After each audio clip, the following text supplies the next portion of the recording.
Graça e paz aos meus irmãos do Grupo Adventistas do Sétimo Dia, Corrente de Oração, Unidos em Oração e de todos os lugares que nos ouvem. Bendito seja Deus.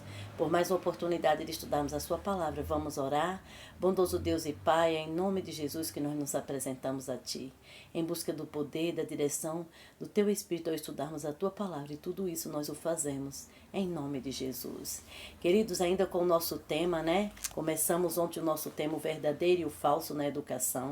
O nosso verso de hoje está em 1 Pedro 13,14, que diz assim: Portanto, cingindo-vos os lombos do vosso entendimento, sede sóbrios e esperai inteiramente na graça que se vos ofereceu na revelação de Jesus Cristo. Como filhos desobedientes, não vos conformando com como filhos obedientes, não vos conformando com as concupiscências que antes havia em vossa ignorância. 1 Pedro 1, 13 e 14. Louvado seja Deus, aqui é um chamado, para cada um de nós, para cingir os nossos lombos com a verdade. E não permitir que esses falsos ensinos, dirijam a nossa vida. E olha o que a serva do Senhor vem nos acrescentando. É por seu coração humano tão inclinado ao mal que se torna tão perigoso semear o ceticismo nos espíritos jovens. Seja o que for, que enfraqueça a fé em Deus, que rouba a alma do poder de resistir à tentação. Seja o que for, que roube a alma do poder de Deus de resistir à tentação. Qualquer tipo de fraqueza deve ser jogado fora, não é?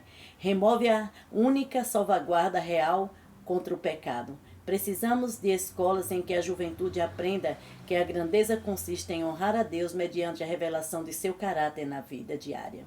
Necessitamos aprender acerca de Deus por meio de suas palavras e obras, a fim de nossa vida poder cumprir o seu desígnio. Olha bem, então aqui a palavra de Deus está nos dizendo que tudo aquilo que vem a roubar, não é verdade? A alma do poder de resistir à tentação deve ser banido. E nossas escolas têm um papel muito importante, de ensinar, não é verdade, segundo o verdadeiro, não segundo o falso. Autores incrédulos. Para educar-se, muitos julgam ser essencial estudar os escritos de autores incrédulos. Visto essas obras conterem muitas brilhantes gemas de pensamento. Quem foi, porém, o autor dessas joias de pensamento? Deus é unicamente Ele. É Ele a fonte de toda a luz. Por que haveríamos então de veredear pela massa de erros contidos nas obras dos incrédulos?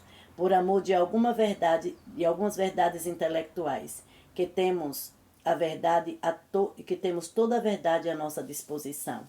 Então aqui Deus, ele está falando o que para nós? Que esses autores incrédulos não nos deveria servir de quê? De padrão para nós.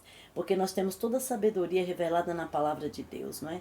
E quantas vezes a sabedoria humana tem assumido nossos púlpitos, não é verdade? Em lugar da palavra de Deus. Mas aqui diz que nós temos que cingir os nossos lombos com a verdade. O que Deus está dizendo é que nesse momento, principalmente da história da Terra, o nosso compromisso precisa ser apenas com a verdade. Que Deus nos abençoe. Vamos orar. Bondoso Deus e Pai, nos dê graça e poder do céu para cumprir os teus propósitos.